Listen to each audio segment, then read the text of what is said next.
Mestskej športovej hale v Trnave bol 24. ročník medzinárodného tanečného festivalu Grand Prix Tirnavia. Na parkete sa počas víkendu predstavili tanečné páry, ktoré súťažili o body do svetového rebríčka.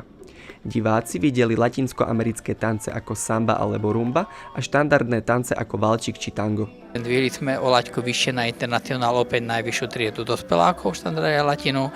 No a celkovo to je vidno len tým, že sme museli začať o 8:30 ráno a končíme o 11:30, čiže je tu veľká účasť okolo 400 štartov každý deň. Súťažiacich z viacerých krajín rozdelili do skupín podľa veku na kategórie detí, juniorov, mládeže, dospelých aj seniorov. Tanečníkov nielen dnes, ale všeobecne na súťažiach hodnotíme podľa kritérií, ako sú muzikalita, rytmika, technické znalosti a taktiež veľmi dôležitý je prejav, súťažný prejav, komunikácia medzi sebou, s publikom, vyjadrenie charakteru tanca a hudby. Dominovali tanečné páry zo Slovenska, ale nechýbala ani medzinárodne pestrá konkurencia z Talianska, Rumunska, Litvy i Nemecka.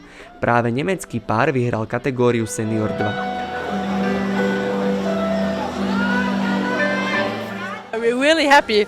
So really happy because we like to dance it here and then with a good result. Yeah. Yes, it is beautiful competition here. So many great kids, other dancers, and we are very happy that we won. Stálicami podujatia sú Martin Karel a Monika Šimonová. Aj keď sa im nepodarilo vyhrať, na Grand Prix Tirnavia nedajú dopustiť. My už tancujeme dlho, spolu tancujeme už 20 rokov. A vlastne táto súťaž je taká naša domáca súťaž trnavská, na ktorej nikdy nemôžeme chýbať. Myslím, že odkedy si pamätám, vždy to bola jedna zo súťaží, kde sme vždy chodili každý rok. Grand Prix Tirnavia priniesla špičkové tanečné výkony, atraktívne súboje na parkete a množstvo emócií aj športovej elegancie. Diváci potvrdili, že záujem o spoločenské tance rastie.